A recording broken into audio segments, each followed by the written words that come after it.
Getting all stakeholders together is one thing, but make them to believe the full winter release is something that can be done is another. So we are basically having these difficulties, and then the nature finds its way. It's like Jurassic Park. And basically, what happened was accidental events. It was back in 2007, in a September normal day, and we got emergency call from the local rangers calling us saying like a group that was released in July went missing for almost a week. And we were really shocked because we actually know what can be the consequences for this thing. And the Mother Nature basically has always willing to take a devour of this group of naive newbies who have no idea of what her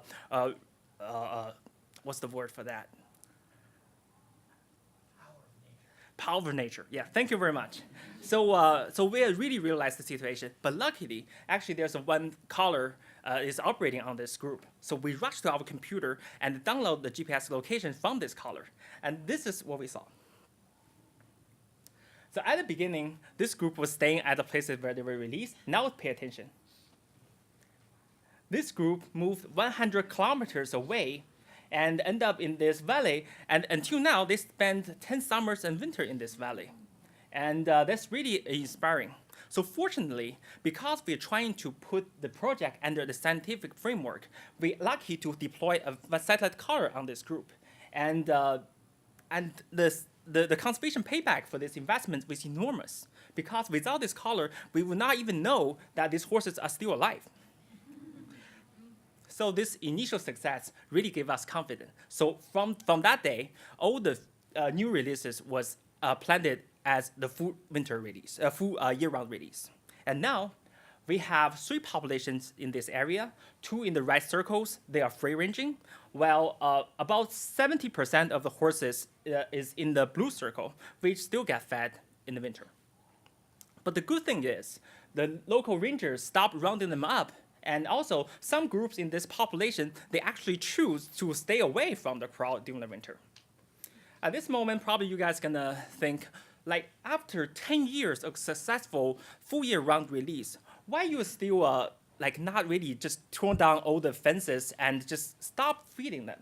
Actually, I have to tell you that this, to achieve a complete full year release for every individual horses in this area, it's gonna be a very challenging thing. It's gonna take a long and slow progress. The reason is that there are lots of potential threats over here. So Kalamata Reserve is part of the Gobi Desert. And over here, we have a clear summer and winter seasons, which all have potential threats to the survival of the horses. Summer is hot and dry. Although there's a vegetation available, but usable water over here is really, really limited. So we have to consult science, asking about whether horses can really get water when they need it. So what we do, we put trail cameras at the spring, which is the only permanent water source in this area in the summer. And when animal passes by, it will automatically trigger the camera. So what we found? We actually found out the horses actually follow a very strict biological clock in their mind about drinking. So during the day, they come to the water and stay and drink 1 to 3 times a day. And also, that's mostly happened during the noon, which is the time when the temperature is the hottest. And then when the night comes, they actually reach out to forage. Meanwhile, we also found other wildlife also sharing this water. So the main users, besides our horses, are the wild asses, a related species, and small birds. So here, we have to ask ourselves whether those horses get affected by the existence of these species. So the next thing we do is just to do some analysis. So first thing we look at, well, the small bird is obviously not going to be a problem. So we want to see the wild asses. So actually, it turned out wild asses and the horses have some conflicts over the water use.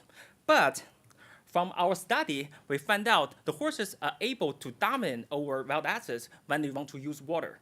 Meanwhile, the wild asses, they are subordinate, but they can still range to other places where it's inaccessible to horses, or they can basically use water at night when the horses are ranging out for forage.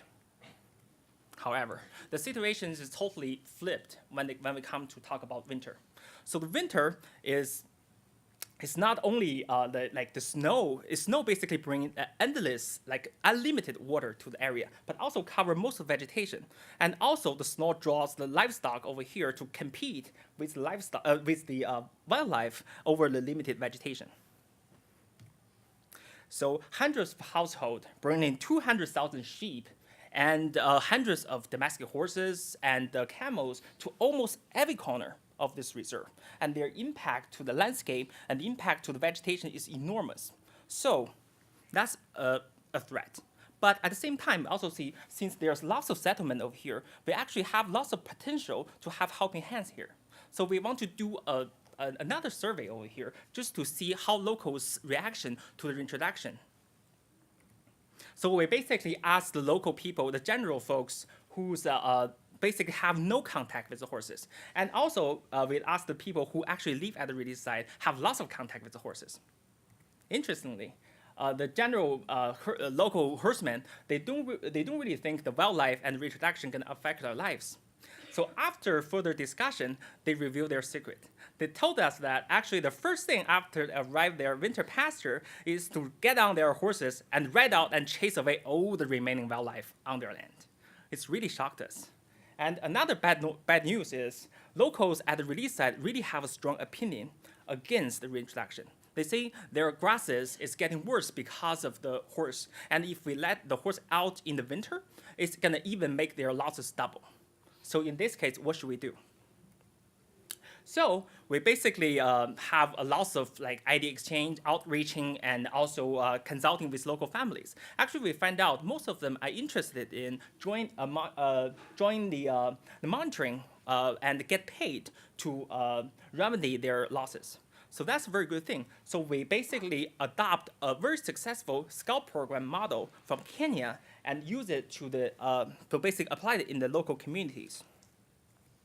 So we hire local families in this area, and we basically train them to be our para-ecologists to collect data, and the data collected by them is flooded into our office every month with tons of data on locations of the wildlife and livestock. So now we have family working in both the north side and south side, collecting data not only on the free-ranging horses, but also the wildlife. Remember I told you that locals used to drive the wildlife away? Now from the data collected by our scout, it's actually, we have more and more cases when actually the wildlife in general and the livestock are happily grazing together. So over the time, local people's attitudes towards reintroduction of wildlife have gradually changed. And they have learned to respect and tolerate the existence of the wildlife. Isn't this beautiful? So from our story, we learned that the science-based planning and involvement of local people are the keys to success. Thank you very much.